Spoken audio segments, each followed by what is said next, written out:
Within the depths of the mysterious Mall of Misery lies a discount bookstore where society members retreat to hide from the dangers of the world.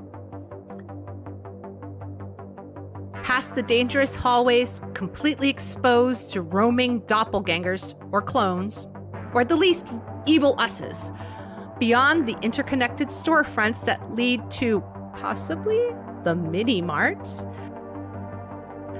the members of a secret society assemble to scrutinize those films which are rumored to drive viewers to madness and dissolution. Draw closer, dear listener.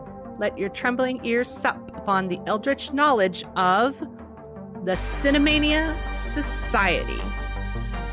We the fellows of the lens of calm do convene to judge if cinema worthy of our esteem, or whether it should cast down as worthless hokum. Let us don our feathers in judgment. We the fellows... Oh. Aha! The snack aisle. Let's see how many of these single-serving nut packs I can make disappear in my distinguished jacket. Nuts, nuts. They have to be here somewhere. Why the others insisted, I don't know. Oh, hello, friend. Do I know you? No matter. I've been reduced to snack food. I used to eat real food. At least I think I must have eaten real food in the past. Before those horrible copycats, imposters, frauds, duplicitous doppelgangers took over our lives and left us with a broken-down bookstore and a minivan that only sleeps one at a time. Two if they're friendly, and none of us are. Stop! That's not your salami! I really need to hit the gym and cardio room more often. Oh, God. Oh, man, I need a smoke. That was weird. But as to your dilemma, friend, that sounds tough. You have no idea. I've been blocked at every turn. It's like they have secret scanners placed throughout the mall to monitor us. If only I still had my resonator. I'm sure I could have fixed its many, many problems if I could only concentrate without them distracting me. Do you happen to see any packages that are gluten-free? What, packages of nuts? Nuts are naturally gluten-free. Are you some kind of dim-witted granola vegan gluten-free food terrorist that never took a nutrition class? There, I think I see him talking to someone in the snack aisle. And another thing... Ethan, buddy, we got some problems. Yeah, come on. We've got to go. But this bozo was looking for gluten-free nuts that will not stand. Hey, moron! You know what nuts are gluten-free? These nuts! That was entirely uncalled for. No time to explain. Hope, Daniel, grab him. Grabbing! Hey, wait! I was in the middle of... Oh, no, that's his third arm. Wait. No, That's a toe. Oh, that's not a toe. That's long, though. No, you listen. Zac just ran out with some stolen meat and the security was hot on his trail. We need to leave stat. I do not want another ride in a paddy wagon. Agreed. Just as a side note, paddy wagon is a racial slur. Fair enough, but if we stick together real nonchalant and walk straight out the self-check, we might just pull this off. It's a secret Kabbalistic technique called chutzpah. That's my favorite kind. Come on. Hello, folks. Enjoy your shopping. Yeah, right, guys? Yep. Sure, yeah. Yep, real good. And you didn't forget to pay for anything? Whatever could you mean? Daniel, crap, she's seen us. We're doomed. Oy vey! I'm just messing. The store sucks. Go right ahead. Thanks.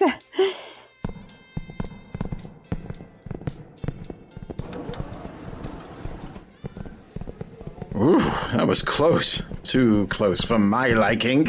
I thought we were goners. Nah, I knew all along we'd be fine. Fine, I say. How? Whole market farms may look nice, but it lacks one important quality. And what's that? Employee loyalty. And speaking of loyalty, of all the disgusting betrayals today, Zac, this takes the cake. Look who's just about to chow down on his totally community property salami. I'll take that. Hey, I worked hard for that salami. So hard for it, Halami. No singing. No singing. Your shenanigans nearly got us all caught, Zac. Almost. Well, looks like we're back at our home sweet bookshop. Maybe we can finally wrap up the conclave with judgments. I like it. Hope, why don't you start? Oi. Very well. I remember watching this film back in the day, and I didn't get it at all at the time. Watching it now, I get it probably all too much. On the surface, it could be seen as a almost light-hearted, jaunty comedy at times. There's some genuinely funny knockabout moments, and it's a bunch of drug heads having little shenanigans among themselves. But it's also a much darker story, but not for the reasons I initially thought. There's one scene at the very end that was added for the sake of the movie, I believe, where the character of Keanu Reeves' boss, played by Winona Ryder, is talking through what they've just done to him. They've effectively caused one of their agents to get addicted to this terrifying substance just so they can shove him, unbeknownst to himself, undercover in order to bust the big case. They've ruined a man's life. They've definitely broken a hell of a lot of laws. And the only reason they've had to do this is because their gargantuan Big Brother-style surveillance system can't see in this one spot on the map where they've had to send their agents. Now, just think about that for a second. This is a surveillance system that can view everyone in America all the time, all day long. They can see everyone's conversations, who everyone is, where they're going. And that's terrifying. That's horrifying. And that should be the most dark and dystopian thing at all. But this film lets the cops off the hook by having this scene at the very end. These cops are saying, oh, we had to do this terrible thing, but we hate having to do something so mean. We really wish we didn't have to do something so dark. It makes it seem like they're actually just people doing an unpleasant job they'd rather not be doing. They're good guys, really, to sort of put us on their side, emotionally speaking. Yeah, they're definitely moralizing a lot, trying to come up with some sort of reason not to, feel so bad.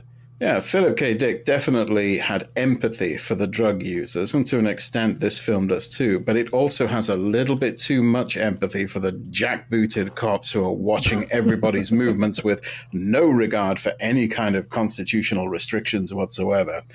There's an undercurrent of propaganda in this that I found weirdly distasteful, and it nearly slips under the radar because of all the other craziness and mind-meltingness that's going on at the time. And for that little thread of dark, nasty right-wingedness that seems to have snuck in with the rest of this film, I must find it guilty. Well said. Well done. Very well reasoned. No, thank you. I might be a bit naive. No, I definitely am a bit naive when it comes to drugs and stuff. But the reason I think this movie is definitely guilty is because when I watched it, I felt like I was on drugs. Oh, yeah. And I've never even taken drugs. As we commented earlier in the episodes, some of the conversations that they have are so nonsensical, but they're all convinced it makes perfect sense. And I'm like, are you crazy or am I crazy? What's going on here? Like the discussions about the number of gears on the bike, or the discussions about what's wrong with the car, or why Barris would booby trap the house and put a sign that says, come on in. It's so stupid. Yeah, he's so convinced this is like the best course of action. It makes my head hurt to think about it. So for that reason, I absolutely believe this film, if you watch it, especially more than once, will definitely cause you cinemania. So guilty. Well said. Well, if you think it's so well said, why don't you go next, Zach? Yeah. So I just wanted to talk a little bit about the casting in this movie, because we were talking so much about how all of the conversations of the drug addicts seem so genuine. So we got, in this cast, we got RDJ, who has notorious track record with drugs. Allegedly. No, not allegedly. Self-admitted. Admittedly. Yeah, admittedly. We have Woody Harrelson, who's like known to be one of the biggest like potheads in Hollywood. And Keanu Reeves, although like, a self-admitted dabbler, has been like, known to partake. And then we have Winona Ryder, who had her own battles with addiction, mainly painkillers and stuff. So you have all of these actors who are very much in, well, let's say, their comfort zone in knowing the material. Where we start questioning, are they actually acting? This is acting, but the conversations and stuff, they bring that kind of manicness to it that they all know that they all, like Ethan and I were saying, being around a bunch of druggies and stuff like that through our lives, having how this conversations and stuff just sound so genuine. For these guys, I'm sure they read the scripts and they're just like, oh yeah, I know this. And because of that level of authenticity, I don't believe they were really, truly acting. And for that, I'm judging it guilty. Hold on a moment. The inside of my shirt is super wet. What's happening? Just a guess. Did you remember to take out the frozen fish and shrimp when we got back from the whole market farms? Oh, blast. They're ruined. Did anyone manage to snag any other food while we were there? I was on a roll until you lot interrupted me. I seem to have 5 Mr. Crunchies peanut snack packs. Damn, and salted. Well, I suppose it's better for my blood pressure at any rate. I managed to bring back 4 new books for the shop. Well, at least we have Zac's salami. Yeah, you do. And you know how much he wants everyone to touch his salami. What salami? I don't remember any salami. It must have been a collective hallucination. Hallucination? Wait, hallucination? Jesus Christ, Andy, are you auditioning for Deep Throat 2? Hope, wait, hold on. Hope, in the employee break room, someone passed us and talked to us. What did you see? A cyclops. Now you mention it, that was weird. And you, Zac, what did he look like to you? That crazy guy was on fire, just all in flames with smoke coming off the top, like the album cover from Wish You Were Here. The more I describe it, the stranger it sounds. Exactly. And Ethan, what did you see? I am a bit ashamed to say this, but at the time I thought he was a giant human-sized cockroach. But I was hearing Pink Floyd at the same time. Why were we all suddenly hallucinating? Oh, you're back. I found some mints in the storage room desk drawer, and you asked about hallucinations. Brother Methuselah? You wouldn't know anything about that. Would you now, sir? Actually, I was trying to tell you when you grabbed all the berries that they're from a belladonna bush. You're not supposed to eat them. They're poisonous. I hate my life. Is one of the side effects of the poison hallucinations? Why, yes. Oh, fucking window. Wait a minute. If I can find my feet, I get over to your Hold on. We still need to finish judgment before anyone teaches Brother Methuselah any lessons. All of the lessons.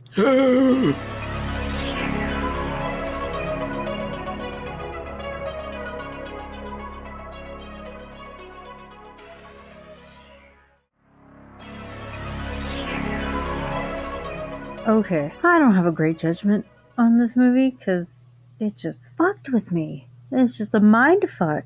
Are they on drugs? Are we on drugs? Also, very ethically ambiguous. Like, there's the whole... I'm a big Star Trek fan. And there's the whole Vulcan, the needs of the many outweigh the needs of the one or the few. But how ethical is it to just completely fuck over a dude, completely screw with his brain in order to get to the root of the problem? Because that's kind of what they were doing, isn't it, guys? Like. Well, admittedly, Bob wasn't a real person. He was a cop, and Okay, before he became a cop, he was a real person at some point in his life. But they sacrificed his life, his entire existence, in order to find the source of substance D, and hopefully to therefore spare hundreds, thousands, millions of more lives. I don't know how widespread the substance D problem was. But even before he was a cop, I mean, all they're really sacrificing is Mr. Anderson. Yeah. Oh, motherfucker. Well, no, I hear what you're saying, Hope, because it's just like, it is the tendency of, large law enforcement or armies and fascist organizations to really moralize themselves that the losses that they take are justified. Yeah, they're not people, they're statistics, they're numbers, they're pawns on a chessboard. And that's exactly what Winona Ryder's character, boss, when she was talking to him at the end, he was like saying, our names won't be written down, but we'll know the loss and, that he made. Yeah, intellectually, I know. It's like the trolley problem. It's totally worth it to sacrifice one person in order to save hundreds or thousands or however. We don't know how bad this substance D problem is. Like, logically and intellectually, it makes sense to sacrifice this one person to save hundreds, if not more, of other people and to stop this in its tracks. Like dropping the A-bombs on Nagasaki and Hiroshima, it evens out in the end, or it comes out better in the end. But then at the same time, like, making people into math problems, making people logical parts of these issues just feels wrong. Yeah, it's cold. I hope not to well actually you. I'm sorry about this, but I think it's relevant. Actually, I think it reinforces your point with what they've found in sort of going back over historical documents and communications of the time is that bombing Hiroshima and Nagasaki turns out wasn't even really necessary to end the conflict with Japan. They mostly did it to put the scare into Russia for afterwards because they oh my God, communists. So I think it only makes your point even stronger that it's like often these sorts of sacrifices for the greater good are not really necessary, and they're usually for an ulterior motive. Like the mutually assured destruction and all of that. Do we need to have all of this in order to assure that we won't kill each other? Do we need to be able to destroy everything to ensure that we won't just kill each other? It's kind of what's happening here. Like, we're sacrificing this person, his whole humanity, his entire existence, hopefully so that we can save others. And if we were all just blissed out on substance D and blue flowers, maybe we'd all be a lot calmer and kill each other a lot less. Maybe. No? They didn't seem very calm, the way the world really works. I don't know. Anyways, for making this examine the capitalist bullshit and all of the insane world we live in, I would definitely have to judge this film guilty. I mean, for so many reasons, but partly for that reason. Okay. I don't know, man. This movie is so fucked up. And there's no scanners in this at all. No scanners, no printers, no fax machines. Not even a telegraph. I know, in 2011 when it's set. So, I mean, admittedly, I got this film when I first saw it, when it came out. It made sense to me. But you and Clark Nova have been buddies for a while, so well, that's where we met. It was in college. And, I really, really liked it. But a few years later, I heard a lot about what went on behind the scenes, not even in production and filming, but post-production. Yeah. So suffice to say, so are we moving on to your judgment now? Yeah, this is his I guess we are. Yeah. That's a good segue. That was my smooth transition. With it, way to unsmooth it. It took them 23 days to film this movie. It took them 15 months to do the animation afterwards. Wait, they shot it in how many days? 23 days. Wow. I mean, seriously, it's mostly they're just sitting around in an apartment, being, yo, dude. And then half of the time that they're going somewhere else, it didn't matter because it got rotoscoped over anyway with the sets. I mean, to the extent that, get this, Robert Downey Jr. didn't memorize any of his lines, just stuck them all on Post-its all around the set, and then ad-libbed half of it anyway. And they were just like, hey, it's fine. The rotoscoping of all the scenery will just cover them up anyway. So here's the thing, though. So Linklater went in and he was like, I really want to do this. And it was groundbreaking for its time when they first started working on it. This is important later when I say when they started working on it, right? So it was groundbreaking stuff. Everybody was really excited for it. But that means they didn't know how to do it going in. Particularly Linklater, he wasn't an effects heavy director. He really didn't know how to direct an animated or a CGI anything. Like, he didn't do a lot of effects. So he just shot it like you would normally on the assumption, oh, we'll just plaster it over later, right? Not right. So I learned about this. It took 15 months to do the animation, and it was not supposed to take nearly that long. It was supposed to take like 6, and they were just crushing the animator team that was working on this. For 6 months, they were working 18 hours a day for weeks on end. And when they saw like, oh, this is all we've got so far for 6 months, of course, right? Linklater and the producers flipped out. They didn't take into account the fact the software for this was new to all the animators. They had to learn it. They had to create all of the templates, right? All of this other stuff. And on top of that, because they were under such a time crunch, the artistic director decided to split the FX teams into 5 groups, try to crank it out faster, right? But they didn't communicate with each other. So at the end of those 6 months, they weren't nearly far enough along, and nothing looked consistent. They didn't have style guides, they didn't meet, and Linklater wasn't looking at the FX equivalent of the dailies because he was off already making Bad News Bears by then. Talk about cognitive dissonance, right? Complete clusterfuck. So everybody wigs out. These poor people, they go on a single diner break in the middle of the night because they're fucking fried, trying to figure out what they're going to do.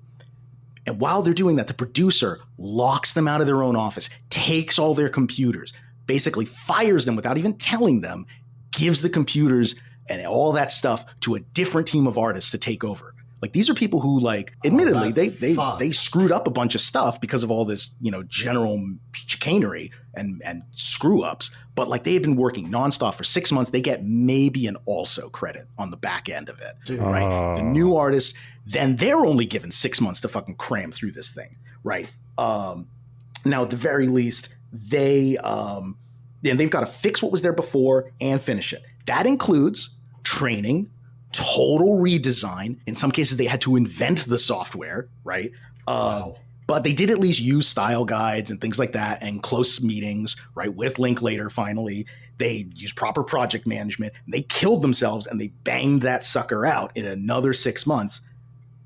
And here's the thing. All of that groundbreaking work, well, because it was so late, it got delayed by over 6 months from a release in, like, I don't know, fall of 2005 to summer of 2006.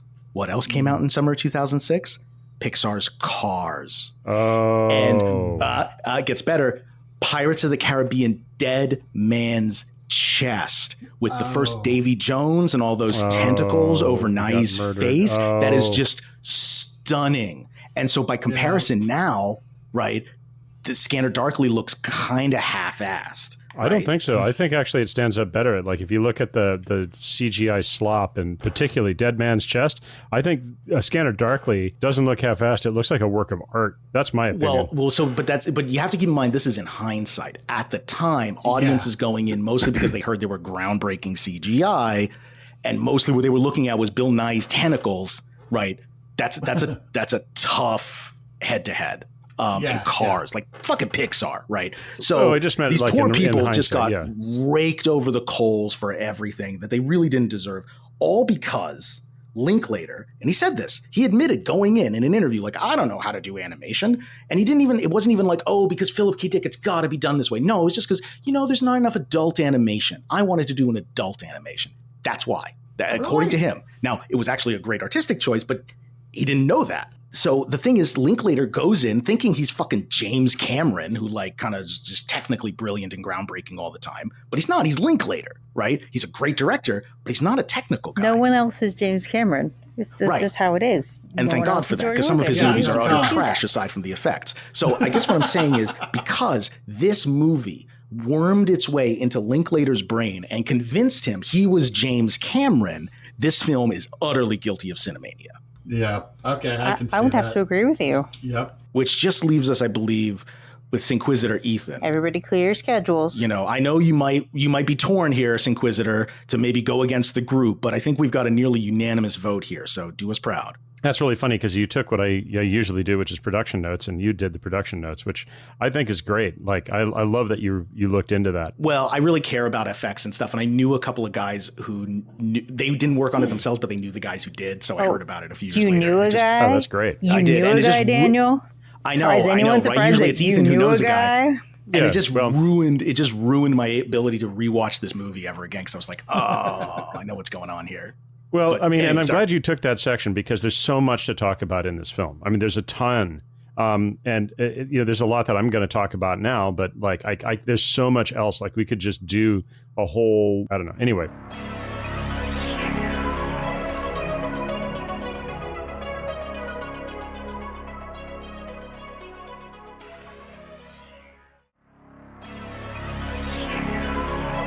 Let me start by saying that A Scanner Darkly is one of my top 2 favorite Philip K. Dick novels. The other being Deus Irae, which he co-wrote with Roger Zelazny, which, if you haven't read it, that was actually really cool and really weird. That's a weird fucking book. What's your favorite one? My top 2 favorite Philip K. Dick novels are A Scanner Darkly and Deus Irae, literally God of Wrath, which he co-wrote with Roger Zelazny around the same time, actually. I want to say this in mid-70s. I've never heard of that one. There's a reference to that in this movie, by the way.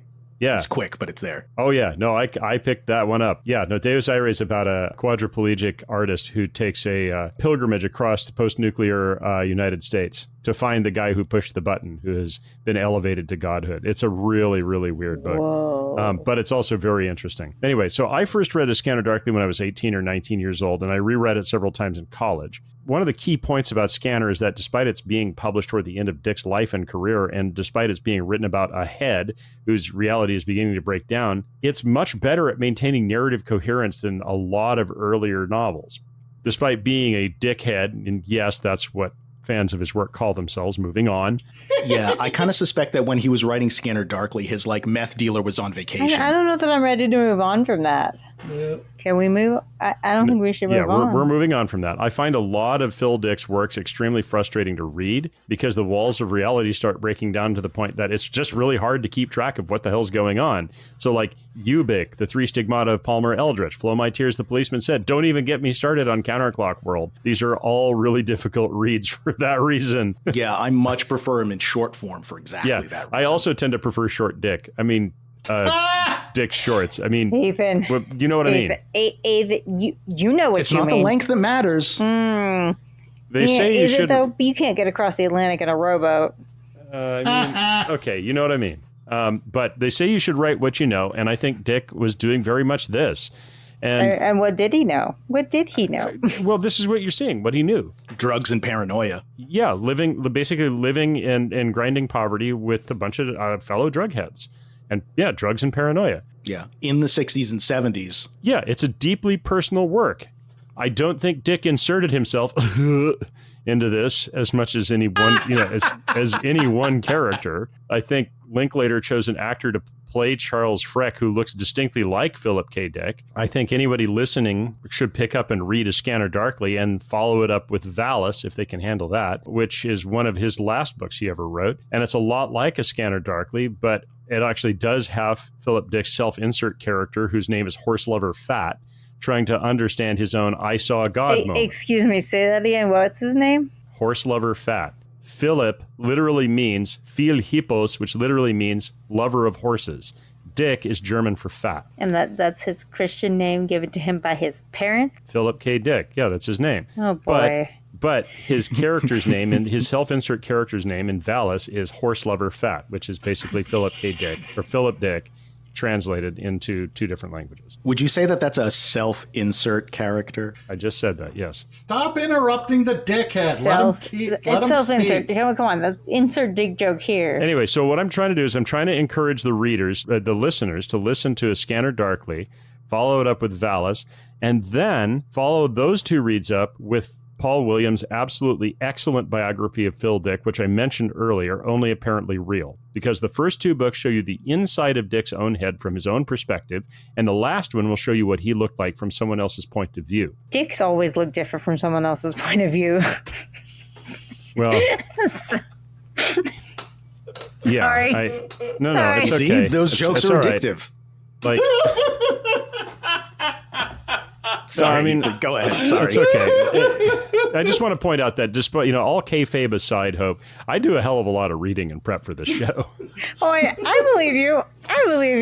I also just think of a lot of dick jokes for this show. Yeah, exactly. I drink a couple cocktails. we can make dick jokes a yard long. I got it. But oh God, a yard long? Nicely done. No, Nicely thank you. done. Moving on. I also think that both this book and this film underscore Philip K. Dick's shockingly accurate predictions of the future. Definitely. He foresaw a vast surveillance state that had smart devices in every home that spied on their users, that also had microtransactions built into them. He foresaw a public-private partnership that was built to support such a surveillance state.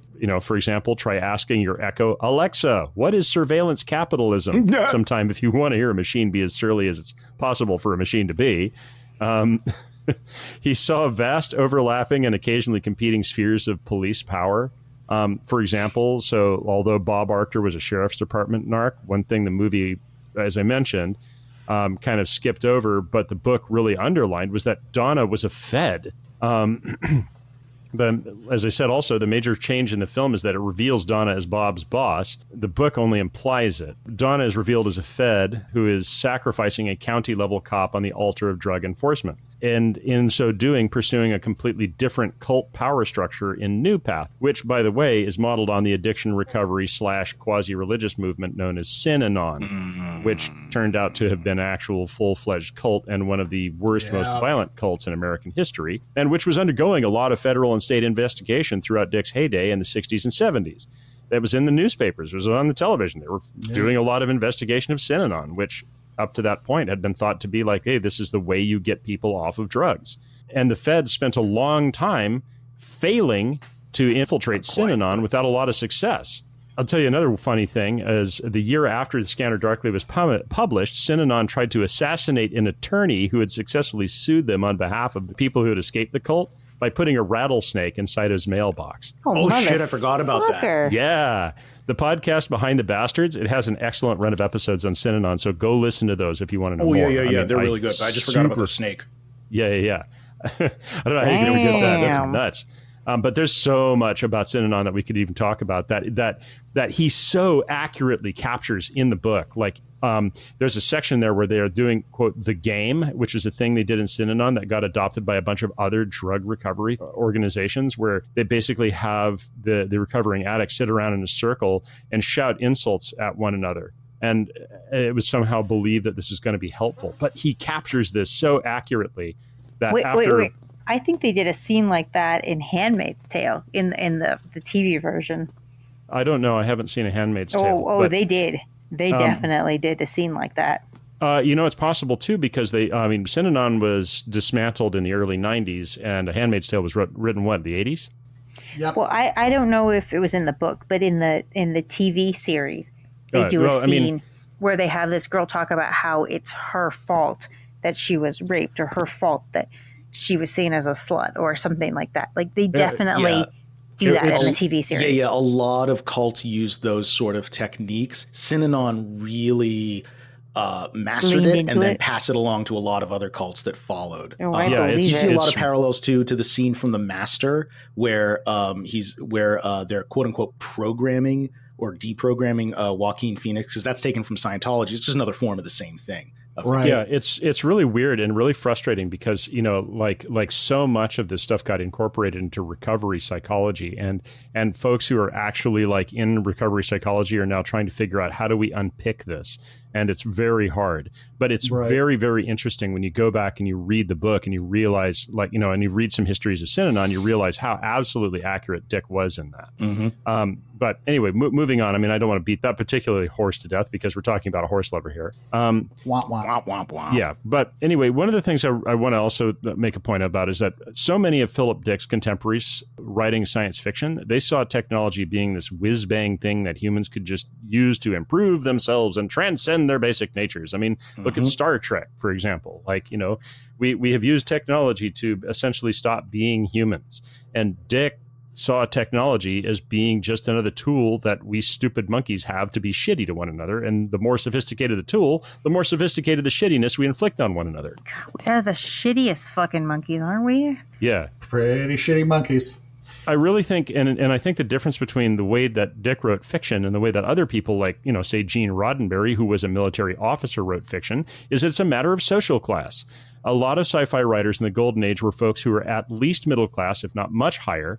And Dick lived most of his life at the absolute bottom. And when you're under the boot, it's a hell of a lot easier to describe the treads that are stepping on your neck. Yeah, this is a really fascinating thing that you're calling out, Cinquisitor Ethan, where you see this transition right around this time, starting in about the 50s, right? Yeah. Where Philip K. Dick was one of a few of these like second wave or maybe third wave sci-fi writers, right? Taking over from a lot of these academics and like used to be scientists, right? People wealthy, people intellectual. So like, but Philip K. Dick, people like Harlan Ellison, he's one of those people who had like fucking 50 jobs in his About the Author before he started writing, like truck driver, carny, the whole thing, right? Ran away when he was 15. And these guys, and women too, right? These writers, they had seen a different side of life, and they were thinking about how these wonderful technologies would affect those people, because they saw what happens, every time there's something shiny and new, who benefits and who doesn't. I see this in my real life when I'm talking about social issues with my husband. He grew up upper middle class. His parents were both doctors, he very upper middle class. He lived in one place his whole life. I moved around a lot. I was very, very working class, went to a bunch of different schools. My parents consistently had 3 to 4 jobs between the two of them. And so I've seen it from the inside, like people on welfare, people on public assistance. I know this personally. I was a free lunch kid, so I understand where people are coming from, whereas he has only heard it secondhand. And when we talk about these sort of things, it feels like we're coming from entirely different worlds. Mm-hmm. And we talk about it sometimes, and I'll be like, so you have this completely different idea of what these people are like. But these people aren't like weird, strange, totally different people. These are people like me. This is me. This is where I came from. And it just blows his mind. Yeah. Like that he hasn't. When you see it firsthand versus just hearing about it.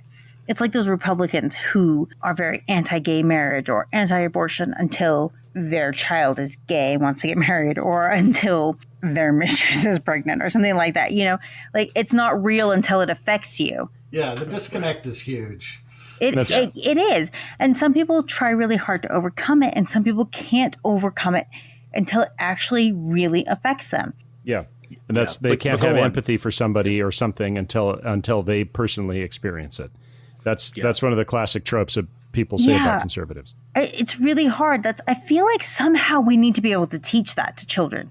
Yeah, we'd like to. We try where I'm working, what I do, we try to do those sort of things, but there's only so much you can do without actually experiencing these sort of things, without actually mixing and mingling. But it's hard. Schools get segregated. Someone said, like, what if there was a number you could assign every child that would tell you how their future is going to be? And someone replied, their zip code will do that for you. Yeah. We'll tell you what's going to happen to them. Look at their zip code. Like, how fucking stupid is that? Where you grow up and where you live makes such a difference, but it does. Bringing it back, though, one of the things that I really want to nail, the thing that I feel like was astonishingly predictive, was Phil Dick's way of observing how paranoia and conspiracism could be used as a tool of power. And in this particular case, you have people who are themselves caught up and paranoid because of the substance they're using, but the structures of power are also reinforcing paranoia as a means to achieve that power. Oh, absolutely. The one of his best, most prophetic quotes, which he said this in just before he died, and this blows my fucking mind. He said this, quote, "Today we live in a society in which spurious realities are manufactured by the media, by governments, by big corporations, by religious groups, political groups. So I ask in my writing, what is real? Because unceasingly we are bombarded with pseudo-realities manufactured by very sophisticated people using very sophisticated electronic mechanisms. I do not distrust their motives, I distrust their power.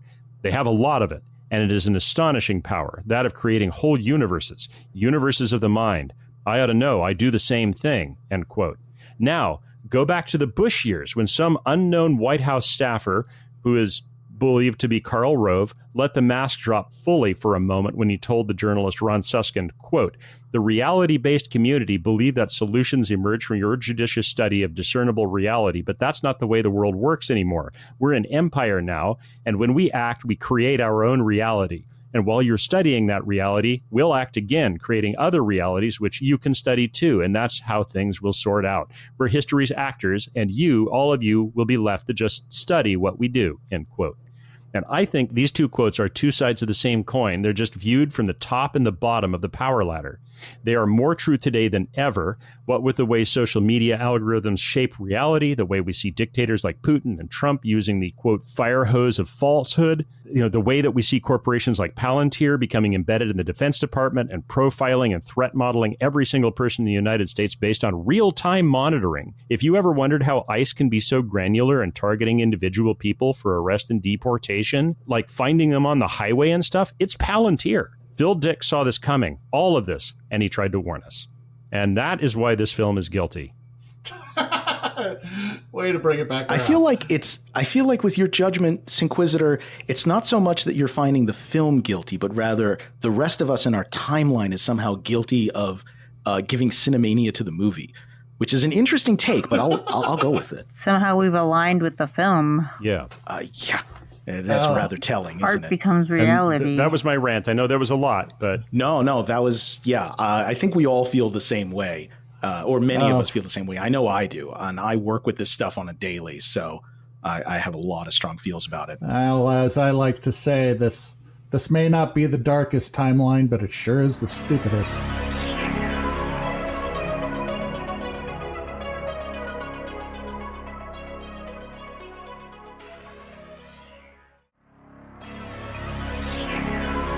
Is there a lesson in all of this? Yeah. This one is a bit of a head scratcher. No kidding. Definitely. Yeah, definitely. Look, it's a simple story. Boy meets... Okay, wait. I got this. So the boy isn't the boy, but the boy doesn't know that, and he meets the girl who he doesn't know is a boy, pretending to be a different boy, but she's the girl all along. Everyone takes drugs. The boy's best friend tries to rat him out to the feds, and in the end, boy learns to give a girl a bunch of flowers because that's nice. Hey, I did it. I can't believe that you, of all people, you understood this film. Well, you know what they say. Past is prologue.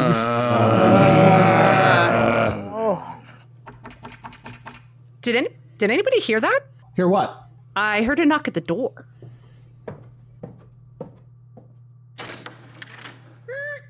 Well, this is unexpected. Look what I found on the doorstep. Is that a gift basket? Got charcuterie, nuts, and a card. Let me see that card. Welcome to our new neighbors, signed by the doppelgangers. Trade! No, wait. What strange new hell is this? Give me that. I'm going to analyze the handwriting for signs of inherent criminality. Well, at least now we have some food. You do know that graphology is about as accurate as phrenology. And they are both very valid sciences. Are you crazy? We can't eat food given to us by our enemies. It could be a Trojan Nasharai. Are we sure they're enemies, though? That salami looks really good. I mean, you can't trust a I don't know if that's something you really... I am trusting you, son. Give Gotta be more paranoid. Hey, you forgot to get my ears all blood powder. I'm snorting for a huge, greasy, pulsating egg sack now. Son of a bitch, I went with the wrong Daniel. Motherfucker.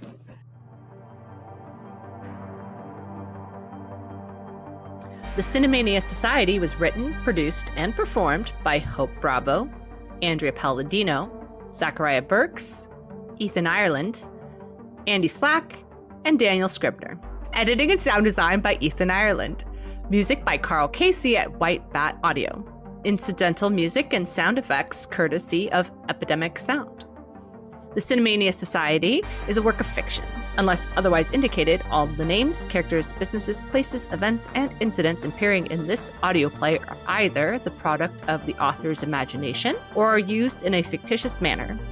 Any resemblance to actual persons, living dead, or actual events is purely coincidental and or a part of a work of parody that should not be construed as making statements or allegations of actual fact. All celebrity voices are impersonated unless otherwise stated. The Cinemania Society is available on social media. You can reach us on Facebook, Instagram, or Blue Sky, and our Reddit feed on r/The Cinemania Society. Or just please email us at thecinemaniasociety.gmail.com. You, yes, you, listening right now, please take a second to drop us a line, because not only are we dying for an excuse to do a listener mail episode, we genuinely love to hear from you.